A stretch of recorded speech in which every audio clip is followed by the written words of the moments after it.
Okay, welcome everyone to our Saturday afternoon session. This is a development of the themes I think we've had since day one here, but we're really looking at something specific here, which is where are we at? Where is cinema actually at right now? What is it that we need in order to move forward? And how are we going to move forward? And we're going to get different perspectives on the approaches that we need to take. As always with these sessions, I think it's really essential that we come away with some practical ideas. So what we're not doing here is vague ideas about the future. This is about the realities that we've been talking about earlier and the impact that they can have and will have on the work that we do. So we have a panel that I think will come from perspectives, but I think we'll have some quite a lot of commonalities going on. So we have Marina Keret from Kinopod Baranami in Poland. We have David Kelly, film programmer of Lighthouse Cinema. We have Metka Daris, who you will know probably as from Europa Cinemas, but also director of Kinodvor in Slovenia. We have Eric Fransen, who's the general manager of Palace in Belgium. And we have Victoria Pelser, who some of you will have heard as the best ever floor intervention and managing and artistic director of Stadtkino in Austria. So we will gather all this. It all makes sense. By the time we've got through this, you're going to go away thinking, oh yeah, I can see what that session's all about. That's the plan. So we're going to start with Eric, if we can. Have you got your headphones? Because Eric is going to speak in French, if you're not a French speaker. So vos casques. So pick up your headsets, please. This stage. Cozy atmosphere. Yeah, that's better. Okay, so Eric, let's start by talking about where we're at the moment in terms of cinema development and the market as you see it in Belgium.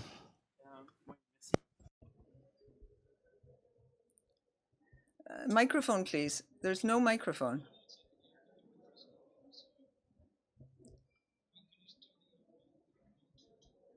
No, unfortunately, the microphone is not working.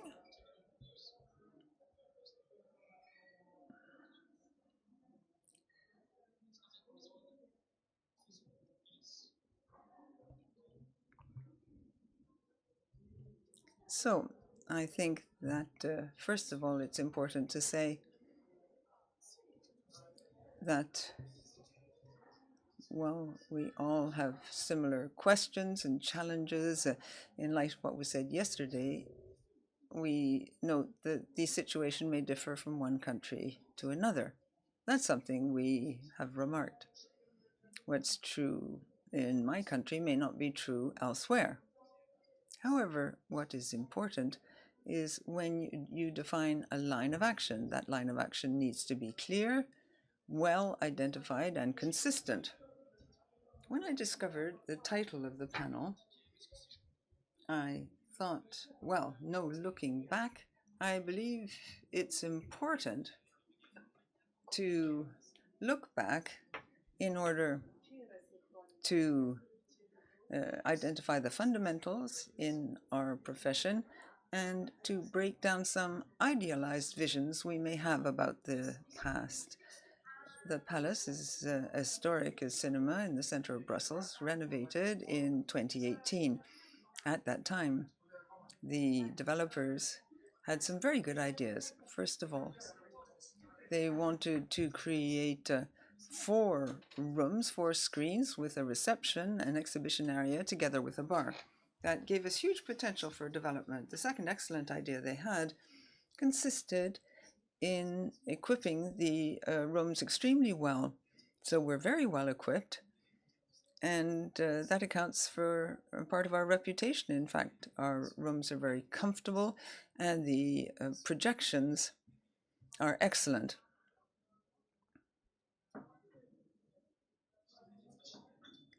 We reflected, we thought about our identity, we thought about our location, the comfort of our rooms, the infrastructure. And we felt this could be summed up in a very simple way: best films under optimal conditions. And on that basis, we defined the way in which we work. I can give you two examples. Unlike current trends, we only show films, no alternative content, no series, no concerts, no yogurt classes. We focus exclusively on the cinema, and we try to screen films in the way they should be shown. In other words, the movie theater is the place where you show films. That's its basic identity. In a lot of cinemas, automation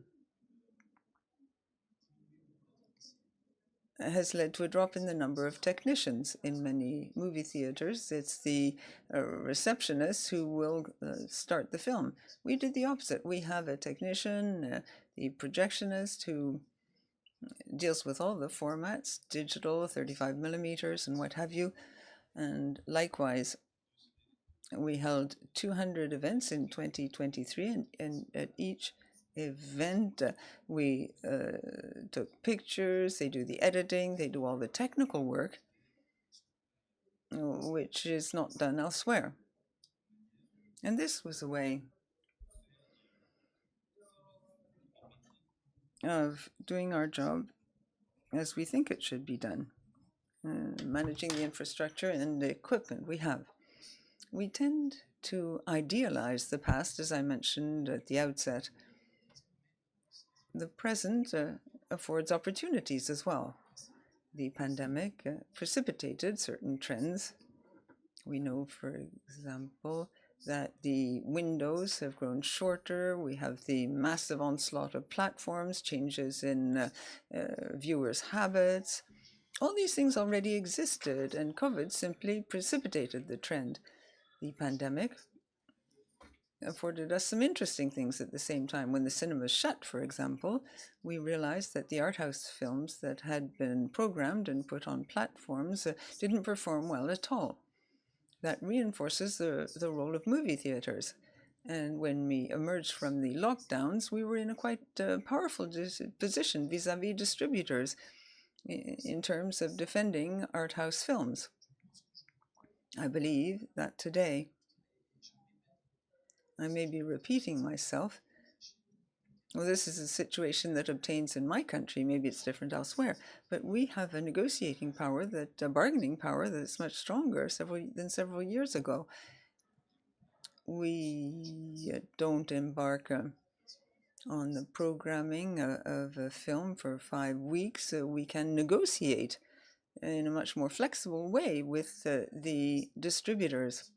A film on a platform, if we show it in our movie theaters, well, we can show it 1 or 2 evenings a week. We can negotiate the sharing of the box office receipts. This is something we couldn't do in the past, perhaps. And to finish on this first point, there are 2 things I want to mention. There are variables we cannot control. There are 2 we all know: the weather and supply. When it rains and we have Barbie in the summer, it's great. Everyone's happy and the box office is great. But that doesn't happen all the time. I think what's also important is to try and reduce the negative impact of these variables. This is something we did with Barbie. We could have doubled admissions with this film, but we preferred to limit the exhibition of the film, the screening of the film voluntarily. We increased the number of tickets sold by about 50%, but the film didn't do incredibly well compared with others. If you look at the top 5, there's perhaps 2,000 or 3,000 difference between the first and the second, or second and third. It's because we can create events around the film. We can editorialize the programming. This is something that has become possible. And maybe I'll stop there at this juncture.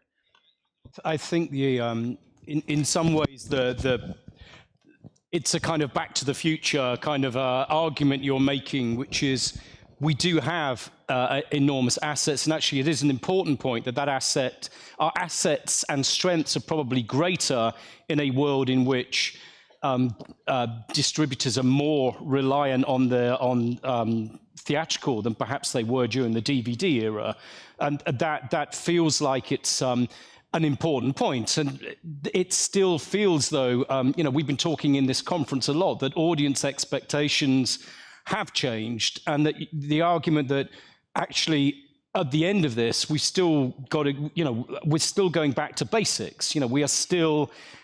Audience still just want to watch a film in a great environment and in a unique place. Things have changed, surely, in the way that we need to interact with those audiences in order to make our business models work more effectively and in tune with the realities of the way audiences think now. Let me ask Metka, because I don't know. I think when we were discussing this before, is that same sense that we need first of all to in some ways renew our core strengths and our core experience? Well, when we were preparing for this conference, for this theme in particular, I was having some troubles with it, because asking how do we have to change implies that we have to change. But in reality, cinema was changing all the time. Yeah. If you try to think about your individual cinema 10 years ago or even 5 years ago, the change, you wouldn't recognize it, because everybody was changing all the time. We changed from week to week. So cinemas were always very adaptable. There was always something that has to be changed, but those were the things that influenced the cinema from outside. But something that never changed was what cinema is. So this essence of the cinema is something that we shouldn't change, otherwise we're not cinema anymore. So what I'm saying is, the changes that we are sometimes even anticipating before they happen, we are preparing for things that we have to adapt to. We are doing it all the time. So just the circumstances have changed, and they will always be changing. So I think that this is something that didn't happen because of pandemic, and it didn't happen because of the end of pandemic. It's gonna always be here. So what I came out of this conference, as always, is it's a proof that every one of us is, let's say, capable of change. Otherwise, we wouldn't be here. That means that, it's like, those are very specific things. Each has a specific problem that happens for various reasons, for each country, for each city. For two cinemas in the same city, it might be a different problem.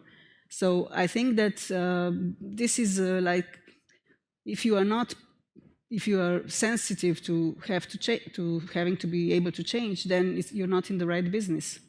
No, I think that the historical context is actually really important here. That we certainly, if I look back 20 years when I was doing this, the DVD, people have almost forgotten, but DVD was a huge part of the revenues of film. It was a different kind of world, and of course we went through all those years of digital cinema, but I think what you're getting to is, it's not really the conservative message that you don't have to do anything. No, it's that you always have to adapt if this is a period when that adaptation has to be stronger. But also, this might sound strange, the thing that you really shouldn't change is change out of panic. After pandemic happened, everybody was trying to do something, and a lot of people thought they have to do something completely different. But your audience, if you know them, they come to you because of that specific thing that you are to them. And if you change that, if you know what that is, you're a winner there. You just have to do that and get people to live with you. You have to be part of their life. That's why I don't agree with Ian from BFI. I think he was Ian. He said that cinema is a treat. Ben, yeah. That cinema is a treat. At Kino Dvor, we don't see it like that. We think that it has to be part of their lives. They cannot live without cinema. They have to be, when they're small as a child, to come first time to the Kino Dvor when they are 2 years old. It's the program we have, it's called First Time in Cinema. So they come when they're 2, and they have to come, The idea is that their families are bringing them, and then they don't like it for a little time when they're teenagers and they rebel, but then they come back because it's a cool place and they feel at home because they know everything and they know people usually are, some of them are the same that they saw 10 years ago. And then they have their own children and they come back, and it's, you know, it has to be something like, in Slovenia, it's such a small town, everybody on Saturday goes to the market to get lettuce and fresh vegetables. It has to be that type of habit. You have to go to the cinema because you can't live with it. It's not like, oof, I'm not going to buy this expensive chocolate because I would like to go to the cinema. No, it has to be, you know. Okay, well, again, I think you're talking about renewing your vows, really, in a sense that actually you're saying, at heart, cinema is about a relationship between an art form and community at all those different levels. But let me, because I think maybe other people have got slightly different perspectives, because that core business can still remain, but there does need, well, at least the argument that I've heard from everyone up to now on the panels is that there needs to be a greater adaptation, or at least a different adaptation now than there was before. David, I know, to talk to you, I mean, I know things like, well, we talk about events and different kind of approaches to the films you've got. Is there a difference in the way that you're doing things now? And does that point to some fundamental changes in the way that the market works? I think it's the frequency of the events. I mean, the pace of recovery has been overwhelming in Ireland because we are probably going to record our biggest ever year for admissions and box office this year. And 2 years ago, if you had told me that, I wouldn't have believed you, really, just to experience that so quickly. And it hasn't come without a lot of hard work and a lot of like eventizing. I mean, some films have such a longer tail right now that we're even eventizing midweek mats as a last chance to see My Favorite Cake or something like that, and then add another due to demand, and that's really built up which would have been a quiet time. The midweek matinees has now, like, it's above a certain level that we've never seen it before, and that's contributed to that as well. Events, I mean, every single weekend we're practically doing events at this stage, and if it's a new release, we'll try to add value with Q&As or intros or a party, or like a double bill if it's a director that had a release previously, or yeah, it's just, we're constantly eventizing, a regular program especially. We're seeing our audiences, the younger audiences really respond to events as well, you know, and they'll come out to stuff like Powell and Pressburger. I'm kind of surprised as well what kind of audience come out to. Yeah. You know, the letterbox generation, we kind of call TikTok generation, letterbox generation, are coming out to those kind of things. So. Is that really, I mean, the letterboxed approach, is that really having the effects on audiences? I think it's having the effects on audience where if you show the red shoes and you go to it, that you're struck by the demographic that a lot of the audience are Yeah. And that I would talk to our staff who were of that generation, and they're watching these films as well, and they're immediately going onto Letterboxd to say that they've watched it, to give it the rating, and you know, it's all that generation are all about personal brand and stuff like that. So I think that has really kind of revolutionized it in a way, because the younger audiences are really driving the recovery for us at the moment. Yeah, well, I mean, this is a really important point, because I think, you know, I know that's not what Metka and Eric were saying exactly, but the argument has been from the start of this, and this is where Ben's stuff came in, is that audience expectations has changed. There isn't an option to say, I'm going to do like I would have done 10 years ago. And my curation is just part of the relationship I've got with the audience. Yeah. We also need to listen and be involved more. We do, and the audience have way more options now, because we've noticed, like 5 years ago, we could predict things like the weather, but right now, even the booking process has, like, the window of pre-booking is just shortened completely. So if you get to a Friday and you think it's a quiet weekend, 5 years ago, it probably would have been a quiet weekend. Right now, it's just, you come in on Monday and it's just like, you know, a couple extra 1,000 people came in over the weekend that you didn't anticipate.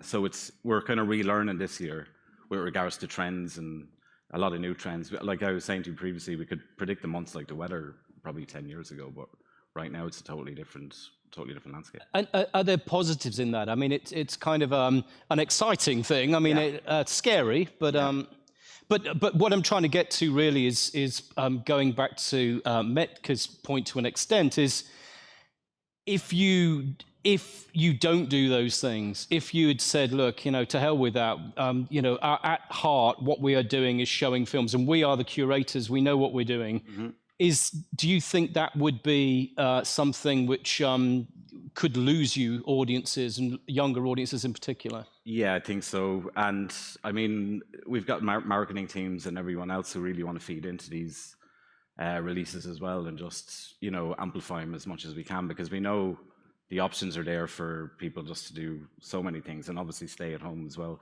watch something on streaming. But yeah, I think it's a fair point. Yeah, Marinia, you're.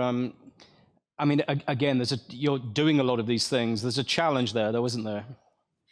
Yes, and okay. So first of all, I do agree with Metka that the future of the cinema is actually the past of cinema, because this is what has caused the cinema to survive more than 100 years, survive all the dangers of TV, DVD, streaming, and everything. Just quickly, what is that? Because I didn't really get yet exactly what that essence is that we. Yeah, tell me. I hope it's the same idea that Metka has. I mean, the essence of watching a film in a dark room together with strangers. That's the essence of cinema. So I think it still is the essence of cinema and will be for the next 100 years. And at the same time, I do agree with David that the word that I think don't really like. The events and eventization, this is happening. I mean, we are doing a lot of that. And we in Kino pod Baranami, we have always done this. We have always done many events.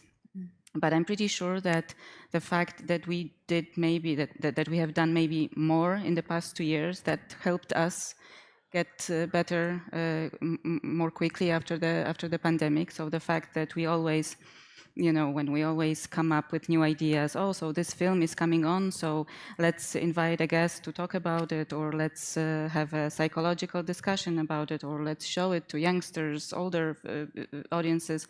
So this brainstorming is also part of the fun, I think, of our work, for sure. But the challenge that I see now after those couple of years of really huge work, that I have this feeling that we have to do more all the time. We have to be more active. We have to be more creative in our programming, curation, marketing ideas. We have to be more flexible to react to problems, to challenges, but also to opportunities, because those happen as well. So we have to be more of everything. The word "more" is hanging over us. I have this feeling. So the fact that we have to do all those things, it takes time and it takes energy out of us, out of our teams. So I think the challenge for the future of cinema is to deal with those two things: the lack of time and the lack of energy. So it's something that, for example, I want to focus in my cinema is to, for example, worked on automations, how some things can be automated in order to be more done in a more simple way, so that the team, who is usually a small team and is very often overwhelmed with tasks, with things to do, so that their lives are made a little bit easier. So to use new technologies, new tools. Some of them we discussed on today even. For example, one of my personal inspirations is always Javier from Cine Ciutat. He always uses those cool tools to simplify the life of a team, to make a communication within a team better, more reliable. So this is one thing that I'm sure that many of the cinemas with small teams who are overworked have to deal with, to make a better use of the time when some of the simple tasks are automated in a way, so that we can focus on more important things. But the second problem that I see that I mentioned is the energy that we all have to do to have those ideas, to brainstorm, to still find fun in it. And I know that this is something that many cinemas, I think, should take a careful look at, to take care for their teams, to maybe have even coaching, to help them, to support them, to help them find the most ways to maximize their performance, to find their strengths, their talents, to maybe reorganize the work a little bit so that they could work more easily with the talents that they have. So I see that among all the things that we have done for the past years with events, with fun ways of promoting the films, everything, we will have to continue to do that. But we need to have more support for the team, work on their skills, train them, teach them how to do those things in a more simple way. So in order for us to do those more and more and more and more, I think those things we have to keep in mind. I think the more and more and more and more is coming out quite a lot, and coming to you, Victoria. I think where I think you do have one big thing in common, and I do think you have that in common actually with the first panel, which is the universality of cinema as a place hasn't changed for anybody, and there is that sense that there is still a magic in the room with the giant screen. That magic still exists. The question then becomes, how do we? What has changed is not that people want that; it's that you've got to compete for every single second with these people against everyone else who's also trying to compete, and you've got to find ways to add value. I'm very interested, and we'll come back to that actually, at the idea there might be tools in there, because that arguably is where things like artificial intelligence can make a difference, because it can do some of the easier stuff more quickly and more effectively.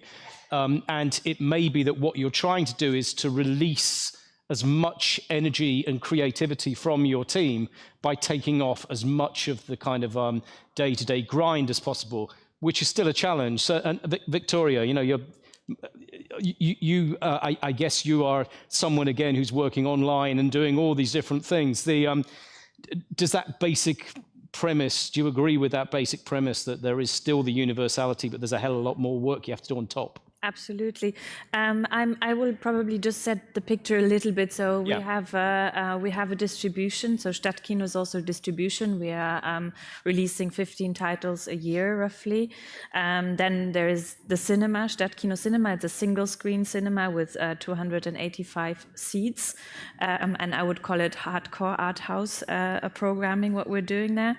And then we just took over a new cinema. It's the Admiral Kino just last year. It's a very small one. It's also single screen, which is very specific in Vienna. We have a lot of single screen cinemas, and it has 80 seats. And it's like a neighborhood cinema and mostly second run. And we have a very strong feminist focus in that cinema. So both cinemas have sort of their own identity. I would absolutely agree that the premise is the same. Of course, we're showing films where we are sort of a social hub. From what I was hearing yesterday in a lot of the discussions, I almost felt like sometimes really cultural centers, not only cinemas, but I think the core thing is still showing films, being together in a room. And actually, the title of this panel really triggered me in a way when Fatima told me the title is No Looking Back. I felt triggered because that's something I really hate when it comes up, that we've been doing that like that all the time. So and point, that's it. So we're going to keep on doing it the same way. So for me, I think what you're saying also is we have to keep innovating. But it's a very fast world, and there's so many communication channels, and I'm getting inspired by so many things. So I'm gathering a lot of ideas here, for example, but at the same time, I'm hesitant because I know that that's gonna be more work for everyone. I know that it's gonna, we have to innovate and we have to work on all these things. But I think you were also pointing towards the topic of mental health, of how can a team really be able to manage all that. And don't get me wrong, I really get super excited about new ideas. I've gathered a lot the last yesterday and today, and I would be super eager to really do them right away. But then we also have to think about how this is, how can you implement it, and is this sustainable with the team you have? And of course, like AI or tools are going to help you with it. But you also have to find time to learn to work with those tools. Yeah, the training and skills element to that does seem very important. But again, what we're trying to get to is, you're doing things, like the loyalty schemes and so on. The question is whether you have to do that in the current environment, or whether actually we're creating this idea that we must always be moving forward, that it's progress for progress' sake, and actually we're losing sight potentially of some of the core values. But do you feel that actually, no, we do need to address that audience differently, and there is no choice? I think so, absolutely. It's of course, like, not only streaming or television is a competitor. It's the restaurant, it's the theater, and so on. I'm stating things that you all know, but I think we have to always be on top of things in a way, and I think that's the core of being able to adapt all the time. So it can be two things. You can be traditional in the way of showing films, but how you communicate about them, and how you're creating a community. And for example, because you just said that I brought the Cineville model to Austria. It's called Nonstop Kino Abo there. And the core thing for me was not pricing, it's more accessible for people, but really creating this community and really creating this urge of being together and wanting to be part of something. Yeah. And this wanting to be part of something is, I think, the strongest argument that you can have as your cinema. You want to be part of this cinema, you want to be part of a community, and I think we always have to be on our toes to see what new technologies are there to reach this goal. And I found it super strong from Julian yesterday. And it can be debated, of course, when you say we're looking at the big tech companies, because probably a lot of us are more looking into art house, very not so commercial looking maybe, but I think it's a very clever idea to look at what they're doing, analyzing it, and thinking of what does that have to do with me, my cinema, and then kind of transforming it and making it your own language in a way. Yeah, coming back to you, Eric, I think the point's being made that these aren't necessarily contradictory, that actually you do need those core values. And the core values are not just actually a darkened room that you sit and watch stuff. It's the community. It's that idea of film as culture and its cultural importance. And actually what we're talking about in events or in the online stuff or the loyalty schemes or all of these new things is to say that the value of cinema itself is not changed, but the mechanism for getting audiences to actually engage requires more work. And is that how, did you recognize that as a truth? Oui, bien sûr. Yes, of course. I think that we all have this need to find the right balancing point between what we're ready to give and what it's going to bring us. And I think that this is fairly fragile, but I'm trying to see the bright side of things. So yes, when we organize events, it's a lot of work. Yes, when we do all this editorialization work, it's a lot of work as well. But we're having good fun as well. We're having a laugh when we do that. So it's also a very important element as part of our working environment to be able to have fun, to challenge ourselves as well. So this is the positive side of things. But now to give you an example, we've got, well, in the summer, we've got a program called Sunscreen. So we show about 50 films over 6 weeks. It works very well. We do 40% of our market share of art house in Brussels with this program. Now, when we reach the end of this program, when we tot up the accounts, we realize that once you've paid everybody, you've paid for the films, once you've paid for people, you've made 5,000 euros. So it's not very profitable. And on top of that, you've also got people who are tired. Usually in the summer, you're resting. Here, we're not resting at all. It's the busiest period of the year. So we have to see that and scale things back a little bit. Maybe you constantly have to assess what you're doing to avoid burning people out. Because otherwise, as a manager, you need really to, well, people are very enthusiastic, so maybe you need to put a damper on things a little bit, because otherwise people are going to burn out. So that's also important. And another very important thing, at least for us, is the quality of the equipment. So we are very careful about the fact that movies are shown in the best conditions possible. So we've got high quality equipment, but we're highly dependent on projectors, on projector vendors. After 5 years of operation, we had to change 3 of our projectors. That's 150,000 euros invested that we didn't expect at all. So I would say that that's the promise that we give to the audience. So we don't compromise on that. We have to be there. And then, if you'll allow me, I'll say one thing more regarding the audience. It's true that we need to listen to the audience, but we also have a role to play as, I would say, as culture disseminators.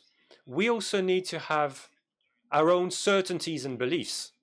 And so not just follow where the audience wants us to go. We also need to impose some things. If you only listen to the audience, you will have a limited number of movies. That's not what we want. We want to show a lot of movies. If you only listen to the audience, there are a lot of movies that you'll stop showing. We saw this Albert Serra movie that was shown here, which is great, wonderful. And I'm sure that this movie about bullfighting, there's a part of the audience that will say, we don't want to see that.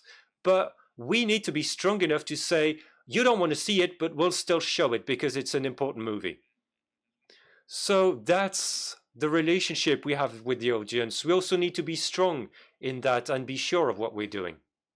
Again, I don't necessarily think there's a contradiction there. It's interesting because what you're saying does go back to what I think is very problematic from the first session, which is this idea that there's a thing called challenging film over here and there's a thing called escapist film over here. And I think that to me is the end of culture when you start thinking in those terms. But I think when people say listening to the audience, certainly in the sessions like the one we just did about Cineville, is you're talking about listening to the way they want to interact with you. It's not, they want you to do the curation, and they want great curation, and they want that curation to be about the knowledge, not just of the films out now, but they want that curation to be about the repertory as well.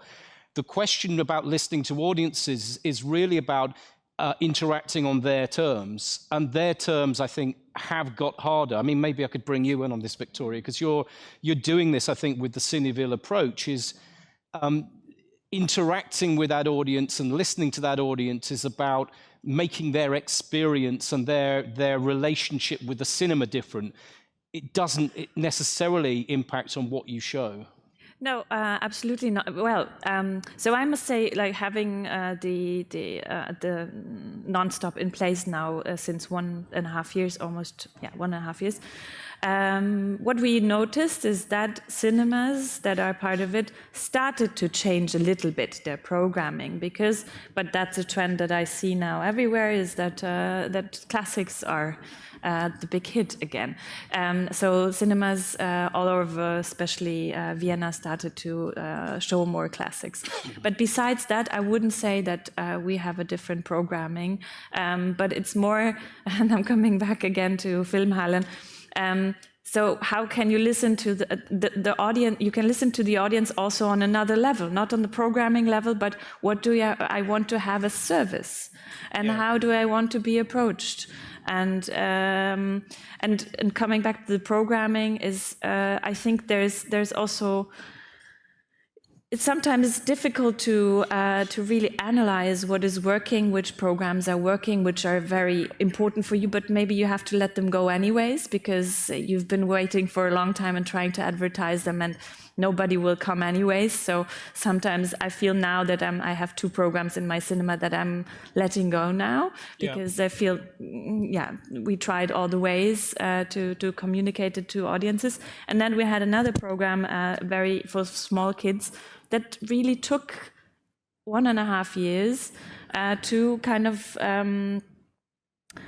attract the right audiences, and now it's working super well. So it's also sometimes about different paces that you have in your cinema sometimes. Yeah, and again, that's sorry, I mixed a lot. No, you didn't mix a lot. Actually, I think you did very effectively make the point that you need to accept that there isn't an audience. You mix up the what you do in order to reach those different audiences in the way those audiences expect. And I think the thing that you're pointing to also, and this is why I thought the Cineville thing this afternoon was very positive, is it proves that innovation can have successes.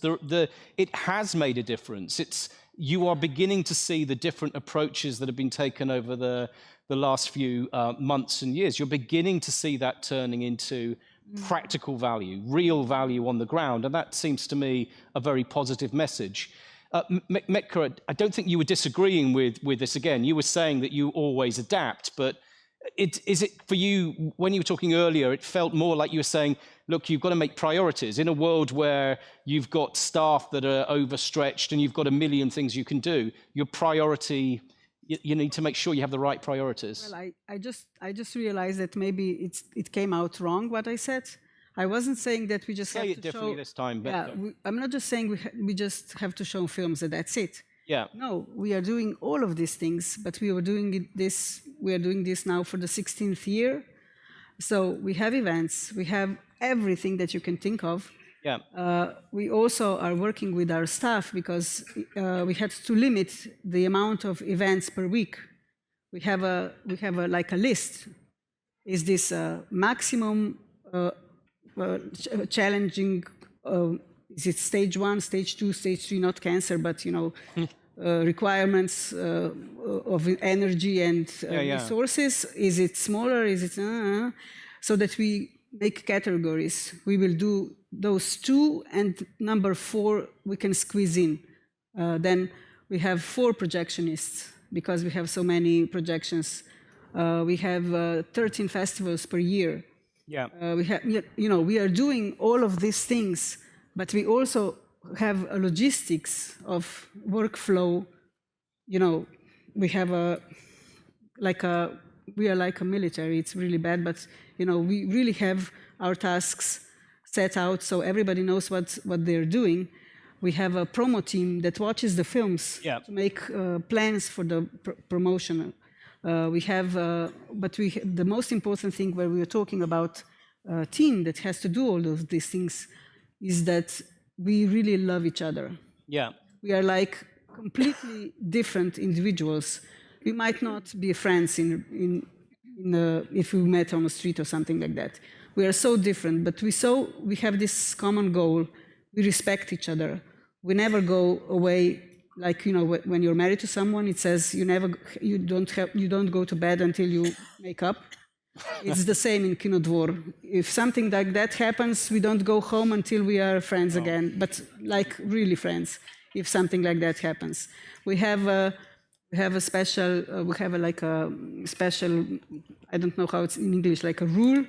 Yeah. How to take care of our staff. We have massages, we have plants in the offices.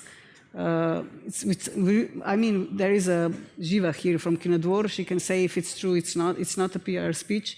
We really take care of each other. Do you have yoga classes? Yes, not yoga classes, but the girls are having mats in the office so they can stretch. No, I'm not joking. No, I'm sure it's true. This is true. We have a kitchenette, so they eat healthy and stuff like that. So I just wanted to say, No, this is the new Metka. The first question, I was thinking that was a bit negative. The new Metka's fantastic. That's and what you seem to be saying is, look, we have to do these things, but you've got to prioritize. You have to prioritize, and the priorities might be, you might also have to replace the in terms of the cinema experience, the seats or the projectors. The reality is that you've got X amount of time that you've got to achieve what you're going to achieve. You know that things have got to change, but in order not to kill everyone, even after a massage, which I don't know how long you can extra. kill them with massage as well, so that's can be.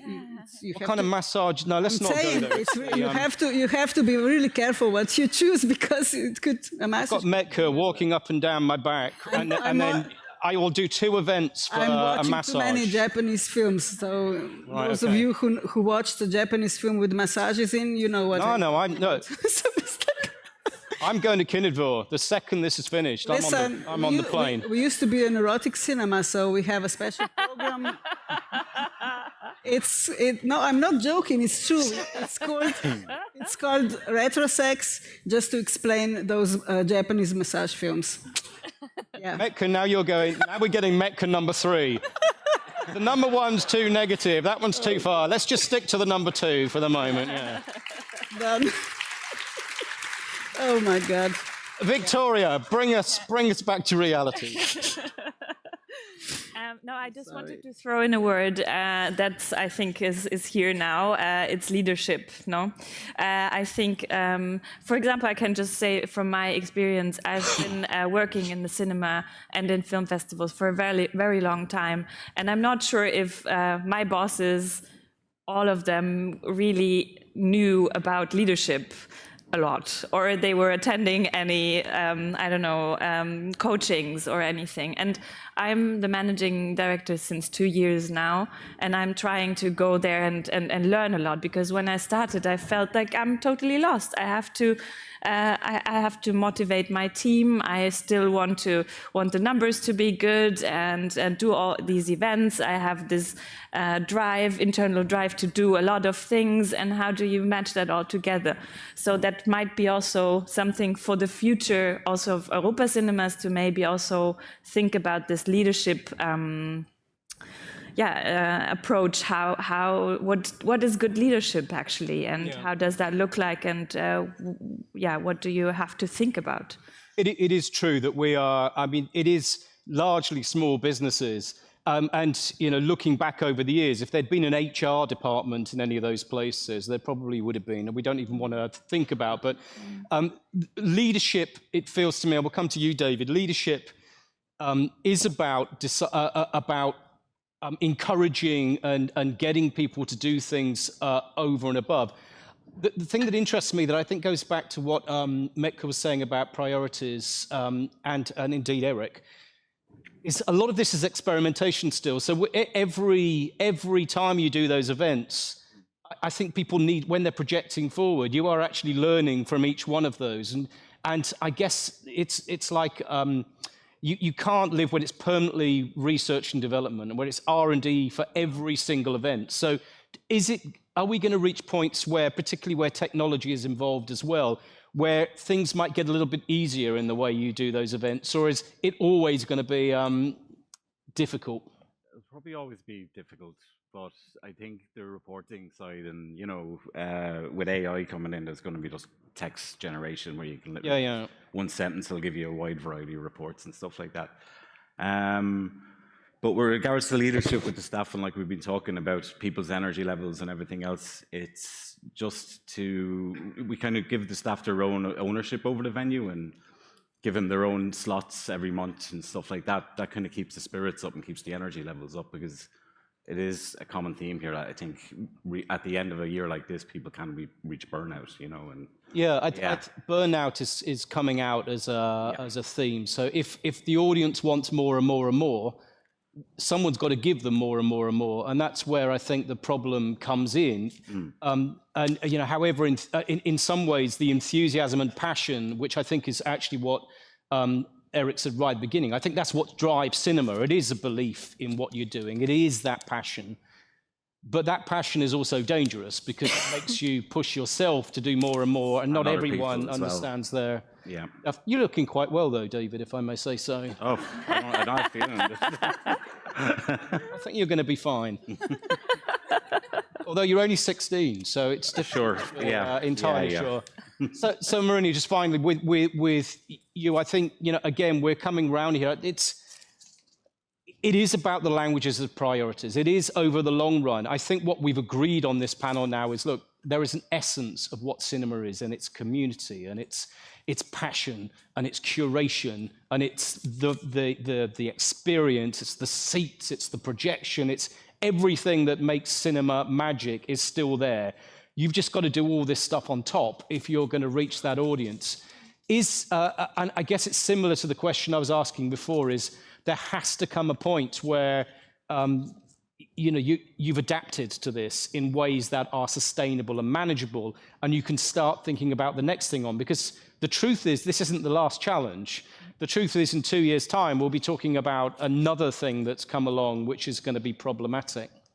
Yeah, that's a great point. I think, I mean, the pandemic, of course, taught us to be flexible, taught us to be sustainable, and I hope that the lessons that we've learned will make us more resilient in the future. And of course, that's what I want to believe in. And yeah, I mean, we have to do all those things. We have to try to simplify our lives sometimes. But I also, at the same time, I want to point out that I absolutely do not believe that algorithms will program our cinema, that algorithms will you know, do our jobs. I want to let the algorithm do the simplest jobs, like you know, send an email to everyone when something is decided.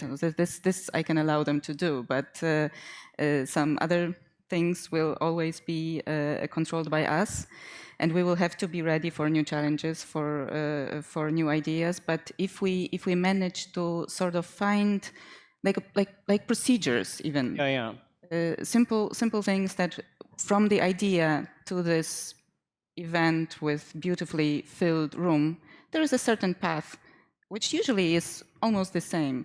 The ideas are different. This is what drives us, the fun that we all mentioned, to have those new ideas. But the path from the idea to the event should be known and easy, and be used all the time.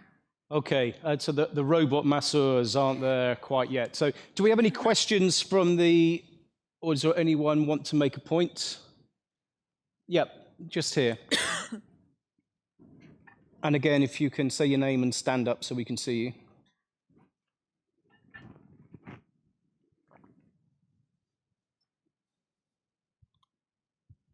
Hi, I'm Joyce Palmer, Cinema in Antwerp. I was looking at the Instagram numbers of the Lighthouse Cinema, and I was blown away. Mm-hmm. You have 36,000 followers on Instagram. Yep. Tell me more. That's I was 5 years digital marketing manager, so I can claim some credit for that. Yeah, but let's just talk about that briefly. I mean, was comparing to the other cinemas sitting up front. Sorry, I have a. You're saying they're all. We're about like between 2,000 and 10,000 followers on Instagram. That's rubbish. It's kind of an average. You can grow that really quickly by just using viral content and not just using assets from distributors, because the assets from distributors are good to kind of push the film out and maybe launch it. But after that, I mean, say something like The Substance recently, it's the audience is driving admissions for that just by using images from it and you know, having two actors, old and young, who look like each other, and it's just that you'll grow your followers. But does that? I mean, yeah, they're phenomenal numbers. But do you think those numbers translate into Was my next tickets and sales? They don't unless you put some money behind it, like boost the post, because the algorithms will never show your post to all your followers. Yeah, yeah. It will show it to maybe 10% or even less, and you'll probably have to spend money. I mean, it is get the possible, most out again, of on it. priorities to spend a lot of money on social media posts to boost the numbers and find out that you're just reaching a whole load of people who are never going to be coming to your cinema. But Well, yeah. do you feel like you've built a community that you can know online? Yeah, I mean, just talking directly to him as well, and just like it took a long time to build that audience, and a lot of it is putting money on stuff every week just to boost smaller films and stuff like that. But yeah. And is anyone else? I mean, social media now, it feels like an old hat discussion in some ways, but I think what we're talking about is the integration of the online behavior. We talked about this in terms of Cineville, but the online interaction and relationship with audiences and the physical. And actually, it is important to build, recognize that the real world is all those things, that we exist online to have a relationship with cinemas and as well as the physical place that we go to. Is that something you all recognize as being essential, and how are you doing it? For me, it feels if it's not on our Instagram, nobody knows that it's going to happen. So it's essential that we are using it. I was just talking to a colleague and I said that we are not using TikTok at all because we had some campaigns, we did some campaigns there and it didn't translate into numbers at all. Like the campaigns were really, like there was such a big viewing numbers on the videos that we did, but the film was really not well attended. So we kind of are not really doing that very actively. And when it comes to nonstop, so our Cineville model, the interaction rate there is huge, and it has a very good graphic design, so it really connects with a lot of people. So I think you have to have a big strategy there. That's also, again, a lot of work and a lot of effort to put into, but I think it's important and you can't live without it anyways. Yeah, and again, I think I think we've kind of done the themes here. It's your army prioritizing, making sure that you have a plan, you have a genuine strategy, and it's about not wasting energy. It's about not being busy fools, I guess, would be the way to look at that. Yeah, having a social media person who can react instantly as well. Yeah. To things that happen every day and every hour, just that's really important. Do you have a life as well, though? You're not all the time just doing this. Yeah. I think we have a life outside of this. I'd just like to know a little bit more about you, David. I'm very suspicious people with 36,000. It seems like they get up at 2 in.the morning, responding to... Bad time, yeah. Anyone else got any questions? Yeah. Yeah. There too. I speak in Italian. Of course. I have a cinema in Milano, in la regione Lombardia. I have a cinema in Milan, in Lombardia. And I wanted to put a question to all the panel members. I agree entirely with the idea of the cinemas explained by Medka and Daris. The cinema is essential, and people have to meet in a physical place to see a film. That's our real difference. That's why we're still alive. That's why we can still progress despite all the modern technologies that have come onto the market over the last few years. Second point, we need to do what our audiences want. in terms of best technologies, for example, we need to promote comfort for our audiences, make it easy for them to come to the cinema, ensure the rooms are very comfortable and pleasant. I agree with all that. But perhaps, do you think the audience should decide on our programming?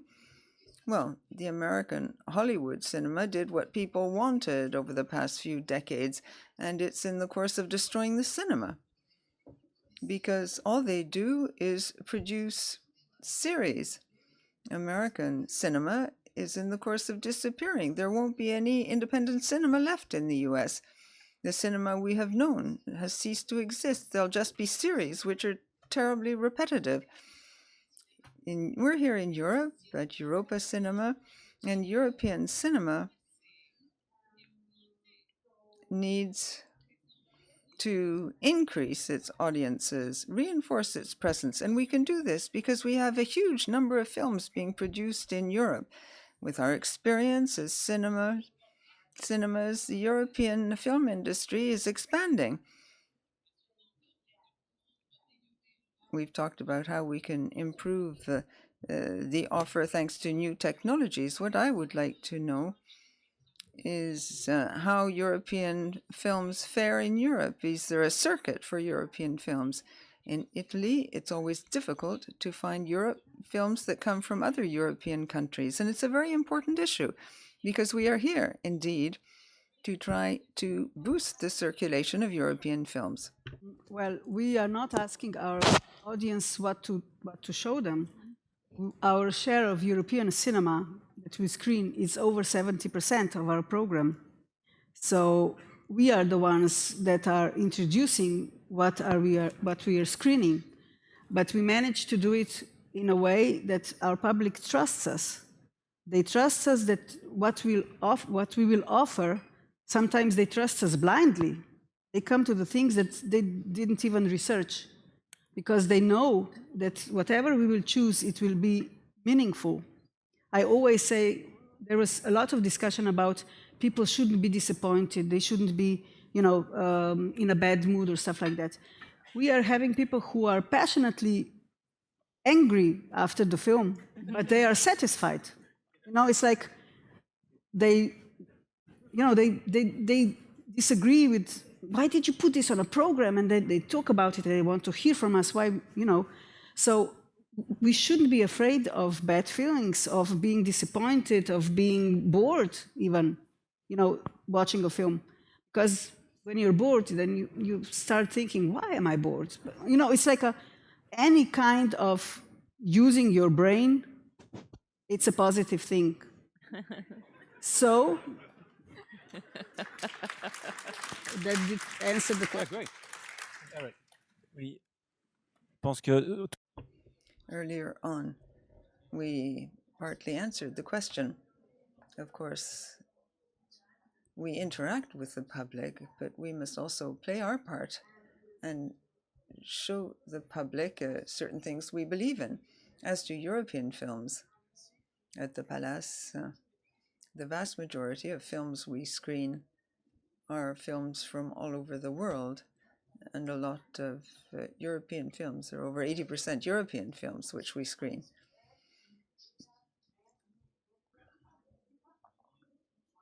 There's something that's gradually creeping in. There are more and more American films, but it's difficult to get them. They're not distributed. I find the discussion that we've been holding since yesterday very positive because we've realized there are a lot of very positive things in the cinema. I do have the impression, however, that it's on the distribution side that the main dangers lurk. We're achieving very good figures, but our figures encompass a large number of films. There aren't films that clock up a huge number of admissions. You have to take a whole series of films and lump them together to account for the figures. One possible solution is the contact we can directly have with sales agents. That doesn't please distributors, but after all, it does enable us to get films in that manner. Also, let me give you an example. Bertrand Bonello, he did Commun before his latest film, but it was not distributed in Belgium. He's a director we like a lot, Bertrand Bonello, and it's very important for us to screen his films, even if there weren't a lot of people. He came in person to present his film, and that highlights the fact that the cinema is a place where you can meet European directors and directors in general. That's perhaps one way of answering your question. Back to some of those things in the next panel, which we're going to have to go to quicker, but Victoria, I'm just going to jump in very quickly, sorry, because I'm a distributor, and I think we should have more conversation between cinemas and distributors, because it tends to come out always as a you did that, and this didn't work out. And as a distributor, I must say that every film we are taking in, we take in a big risk, and we always have to also invest a lot of money into taking in that film. And then we also often have the situation from the other side that the cinemas don't want to screen those films. And so it's a chicken egg situation that we're talking about, and I think it would be beneficial to bring that also together and to talk more about that. And I think I know what would be really good is if we had a session at this here about the ecosystem and how the. Could we get one of those together? Do we think? Yeah. Let's do that next. We will. Sorry, Maureen. One final thing, if I can add, because the gentleman here was speaking, we cannot we shouldn't maybe allow our audiences to choose our programming. I don't think we do that. I mean, what we do, it's also the word that we keep repeating, is that we curate. We choose the films for them, put them on the table for them to watch.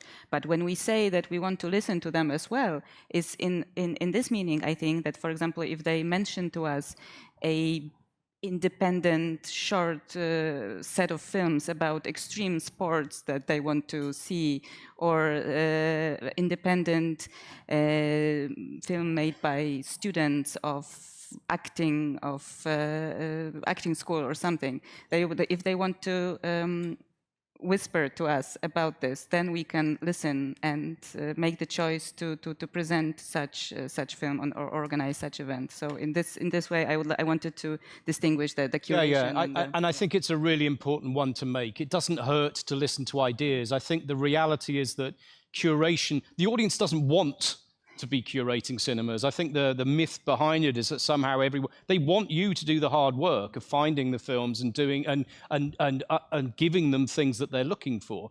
What they can do, what I think, if we go back to this session, just to summarize, because we're going to need to do this mad swap of headphones in a moment. The summary is, look, it started off sounding like it was a negative discussion. It isn't. The core of cinema remains. Every single session has said exactly the same thing. The strength of the cinema is not under question, I think, as an art form in which people are interested. What we've heard from all of the research is it's actually all audience are interested. There isn't this big divide that sometimes the mythology that young people aren't interested in cinema, that clearly, I think, has been put aside. What is going on, and I think we got to that eventually as we went through, is, look, you've still got to accept that it's harder to get into people's consciousness. It's harder to get the brilliance of what cinema does into people's heads. You've still, and the reality is, what you've got to do is, on top of everything you're doing, you've still got to have brilliant curation. You've still got to have a brilliant experience. You've got to have great seats. You've got to have a really good screen. You have to have all of those things. But the reality is, on top of that, now you've got to accept that what audiences now want and expect is different. If you want them to come and give time, and you are asking more time than almost any other pursuit out there. I mean, it's kind of on a par, I guess, with sport, but you're asking people to go out and give you their time. So you're going to have to make the argument more clearly in the places where those audiences exist.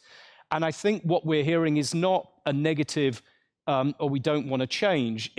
We know we've got to change, but what we need to do is to find some mechanism for making this sustainable and manageable, so the extra we're doing doesn't kill everyone doing this along the way. And I think what we're hearing is that technology may play a part. I think that organization, I think, can play an important part. I think the point that you were making about how you prioritize, what you prioritize, looking at the Cineville thing we were talking about earlier on, you're working out ways to integrate everything so that you're not wasting any time at all. And I think that's the reality, is in a way it's a positive vision for the future. And there are lots of things that can be done to meet the realities of what this new audience expectation might be. It's just going to be a bit of a cultural shift and a change. But maybe going back to Metka's point, Metka 1, that Metka 1's point was still, you've always had to do this. I mean, the thing is with cinema, you all chose, you crazy people, to do a job where the market keeps changing all the time. If we didn't have audiences, everything would just be superb, wouldn't it? And that's the end of the session, because I'm now being told that it's all finished by my wife. Thank you.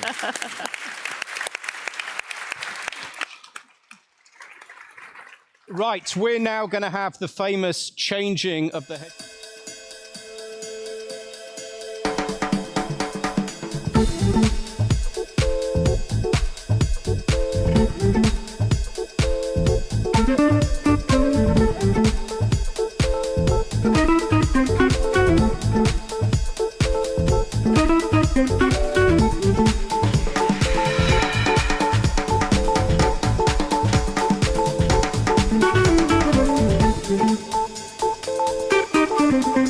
Thank you.